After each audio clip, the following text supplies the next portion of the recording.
आप स्टार्ट करिए medical negligence के बारे में, या मेडिकल जैसा लाइक आप अगर एक मेडिकल एडवाइजर हो तो आपको क्या क्या जानना जरूरी है मेडिकल लाइन में एज अ मेडिकल लॉयर, या किसी एक मेडिकल टीम के आप एडवोकेट हो तो आपकी नॉलेज में क्या क्या होना जरूरी है, उनके डिफेंस को आप कैसे लोगे, क्या क्या लॉज उनके ऊपर एप्लीकेबल होती है, कौन सी अथॉरिटी होती है।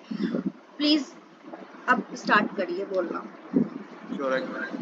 मेडिकल प्रैक्टिशनर्स की जो अथॉरिटी होती है वो इंडियन मेडिकल रिसर्च सेंटर वो रहता है, और हम लोग डॉक्टर की टीम की साइड से हैं। यस। और we are from the patient side. आप दोनों साइड से बोल सकते हो, मतलब आपका एक ब्रीफ नॉलेज कहाँ तक है कि अगर पेशेंट I'll tell you, हाँ sure. The fact is that जैसे कोई पेशेंट एडमिट होता है हॉस्पिटल में, और अगर उसके इलाज में कोई नेग्लिजेंस होता है डॉक्टर की टीम के द्वारा, तो उस पेशेंट की अगर सपोज कुछ मान लो कोई फेटल इंजरी हो जाती है, तो उसके रिलेटिव्स को वो पूरा राइट है कि कंज्यूमर कोर्ट में जाके डॉक्टर के law relevant law which is there, जैसे कंज्यूमर प्रोटेक्शन एक्ट, तो consumer protection act is applicable to doctors. Any kind of negligence caused by doctor that is harmful for the patient। जैसे कभी कभार operation करने में कोई चूक हो जाती है, कई बार हमने देखा है कि ऑपरेशन करते वक्त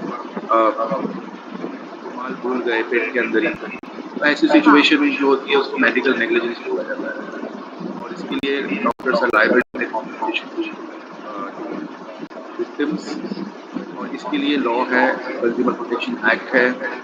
और ऐसा नहीं कि डॉक्टर कोई भी इलाज करेगा और वो बच जाएगा पेशेंट्स को हार्म करके।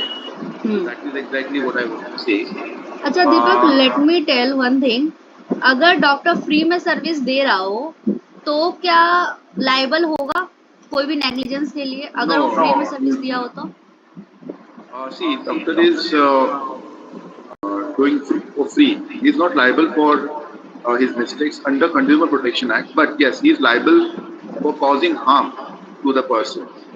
जो रेलेवेंट आईपीसी के सेक्शन है उसमें वो लायबल हो सकता है। Which section? जान लेना, मतलब अगर उसके इलाज से किसी की जान जाती है या किसी को हार्म होता है, या समझ लो उसको कोई इंजरी हो जाती है, परमानेंट इंजरी हो जाती है, तो आईपीसी के वेरियस सेक्शंस है वो उसके ऊपर can be applied. So that does not give him a right to do whatever operation without worrying about the law. Okay. क्या आरटीआई लागू होती है डॉक्यूमेंट्स के लिए? आरटीआई लागू होती है हॉस्पिटल्स पे? I guess अगर if it is government hospital then I think RTI लागू होगा, because RTI generally is for government departments. I'm not sure about this. No no, you are telling perfect. Nursing homes में नहीं होती है, government department में भी होती है। अच्छा दीपक, बीपीसीएल का मतलब क्या होता है? BPCL? BPL? I haven't heard it. Actually क्या है कि एक लिमिटेड टाइम में मुझे जितना प्रिपेयर हो सकता था नहीं, कोई बात नहीं, इट्स परफेक्ट। सेकंड मेरा क्वेश्चन ये है कि अगर जो गवर्नमेंट हॉस्पिटल्स है उसमें कुछ भी होता है तो जो कंज्यूमर, जो पेशेंट्स है, वो कौन सी अथॉरिटी को फॉलो कर सकते हैं, कौन सी अथॉरिटी इनको कंट्रोल करती है? डॉक्टर्स को। इंडियन अपने मेडिकल लिए जो अपने लिए है बॉडी ना बार काउंसिल, अपने लिए बार काउंसिल होती है। अपना लाइसेंस रद्द करती है, या हम कंटेम्प्ट ऑफ कोर्ट करते हैं, या बिना कोई अथॉरिटी के या बिना टाई के हम कोर्ट में चले जाते हैं, तो जो बार काउंसिल हमें कंट्रोल करती है। डॉक्टर्स को कौन सी अथॉरिटी कंट्रोल करती है? डॉक्टर को कंट्रोल करने के लिए इंडियन मेडिकल अथॉरिटी, पूरा नाम there is a body. Do you know about the MNC? नहीं, मुझे फुल फॉर्म नहीं मालूम।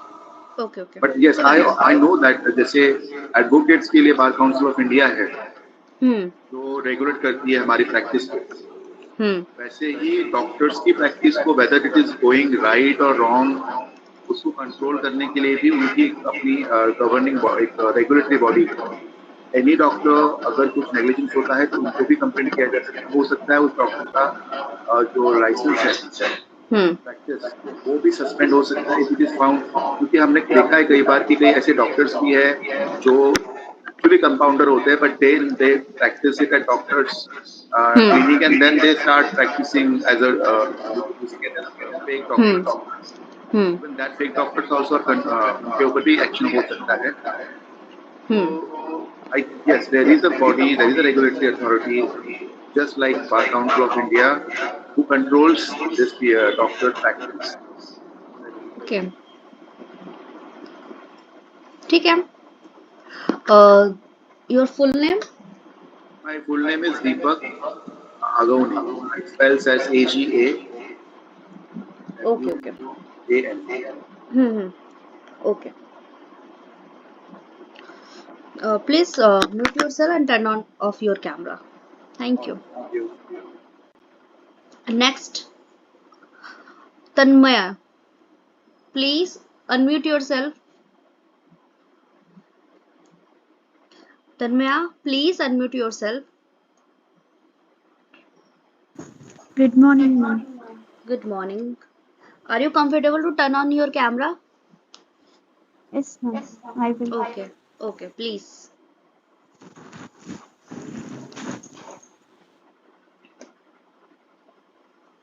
हेलो। सो आप ये बताइए कि आपको मेडिकल नेग्लिजेंस या मेडिकल अथॉरिटी के बारे में क्या क्या पता है? मतलब एक डॉक्टर के ऊपर अगर आप पेशेंट की तरफ से हो या डॉक्टर की तरफ से हो तो कौन कौन से एक्ट्स लगते हैं, कौन कौन से लॉज लगते हैं उनके ऊपर? मैम हमारे पास आईपीसी है, उसमें जनरल एक्सेप्शंस है डॉक्टर्स को प्रोटेक्शन के लिए। ओके, और इंडियन मेडिकल प्रैक्टिशनर्स एक्ट भी है। जस्ट अ सेकेंड, फिर से एक बार रिपीट करो। आप फिर से रिपीट करो, कौन से एक्ट का नाम बताया आपने?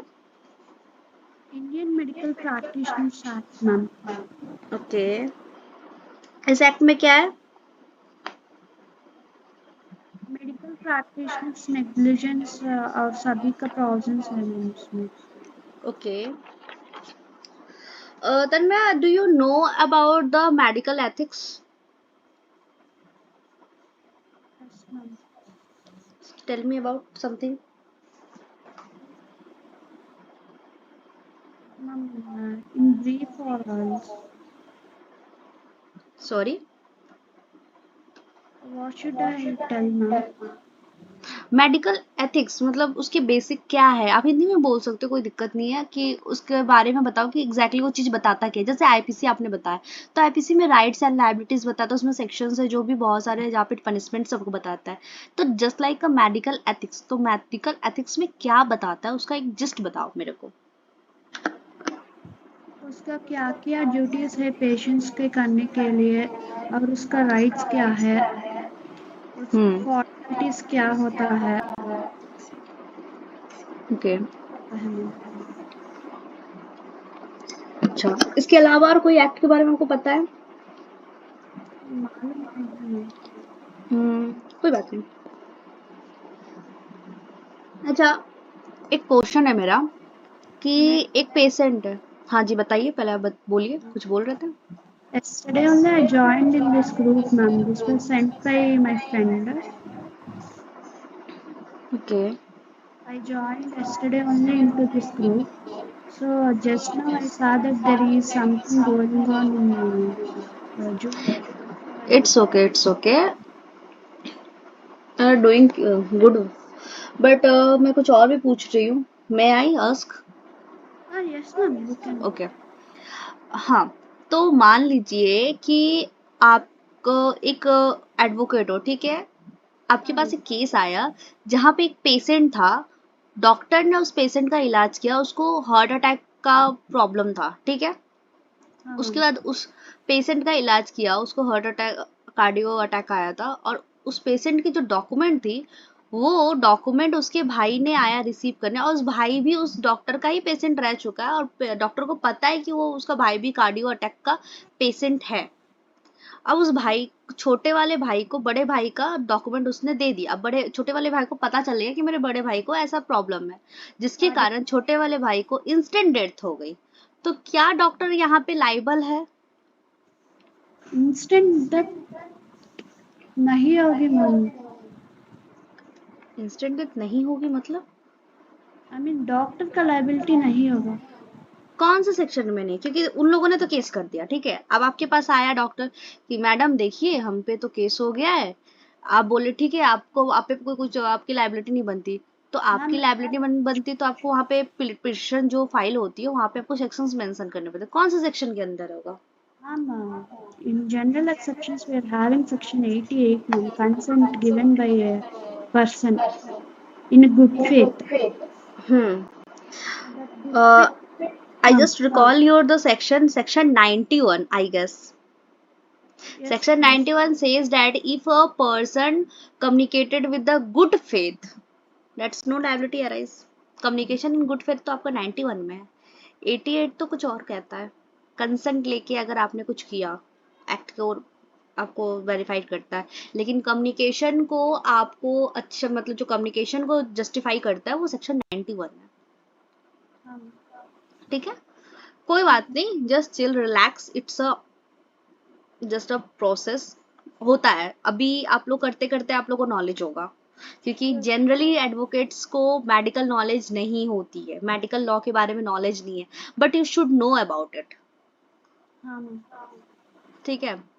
Second thing, do you know about the health law? No ma'am. Okay. अच्छा, एक और लास्ट क्वेश्चन है कि मान लो किसी एक हस्बैंड है, ठीक है, उसकी हस्बैंड नहीं है मतलब एक लड़का, उसकी सगाई हो चुकी है, उसको HIV है। उसका जो रिपोर्ट है डॉक्टर ने उसकी होने वाली जो वाइफ है वो आई रिपोर्ट कलेक्ट करने उसको दे दिया गया। इट इज पॉसिबल कि किसी का अगर उसकी सगाई टूट गई, शादी टूट गई, तो लड़का डॉक्टर के ऊपर कोई भी लाइबिलिटी अराइज कर सकता है? नहीं मैम। सॉरी, नहीं। कर सकता है। मिस्टर एक्स वर्सेस हॉस्पिटल का एक केस रह चुका है जहाँ पे यही केस में जो मैंने फैक्ट बताया यही हुआ था। और वहां पे क्या हुआ था कि जब ऐसे सिचुएशन थी वहां पे उसकी वाइफ के घर वालों को पता चल गया कि लड़के को HIV है, जिसकी वजह से उसकी शादी टूटी और पूरा हॉस्पिटल लाइबल था और जहाँ पे कंपनसेशन हॉस्पिटल को देना पड़ा था। तो आप रिपोर्ट्स दे सकते, लेकिन किसी के जो पर्सनल डिसीजेस होते हैं, कुछ गाइडलाइंस आई है सुप्रीम कोर्ट की जहाँ पे कुछ डिजीजेस के नाम लिखे हुए हैं, कैटेगरीज बनाई दी गई है कि इस डिसीजेस को आप रिवील नहीं कर सकते।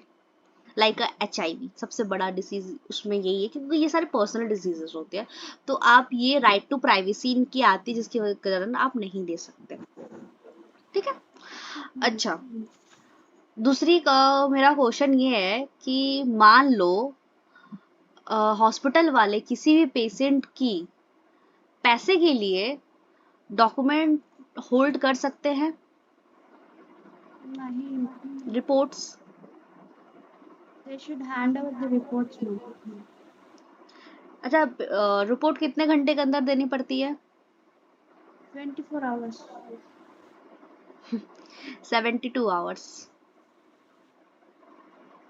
ठीक है, रिपोर्ट्स कभी भी होती है आपको 72 आवर्स के अंदर रिपोर्ट सबमिट करनी पड़ती है। सेकेंड थिंग कि हाँ, डायग्नोस्टिक्स या जो भी डॉक्टर्स है वो रिपोर्ट होल्ड कर सकते हैं अगर वो प्राइवेट इंस्टीट्यूट चला रहे हैं और उनकी पेमेंट नहीं हुई है तो। इलाज वो होल्ड नहीं कर सकते अगर इमरजेंसी है तो, लेकिन पैसे के लिए डॉक्यूमेंट होल्ड कर सकते हैं। Do you know about the new act right to health law? No ma'am.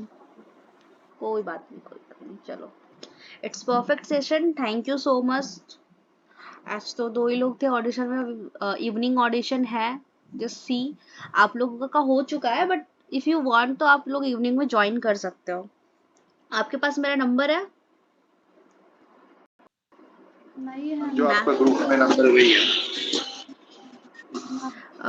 Admin मैं आपको उसका ग्रुप को। हाँ, आप मेरे ग्रुप में हो? हाँ मैं ग्रुप में हूँ ma'am. Yesterday okay we okay. joined to. हाँ, अभी मैंने जो भी लिंक वगैरह भेजा था वही मेरा नंबर है, कोई इशू नहीं है। ठीक है, ग्रुप में आ जाएगी आपको link.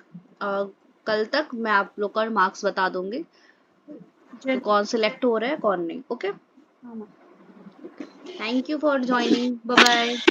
Thank you very much, bye.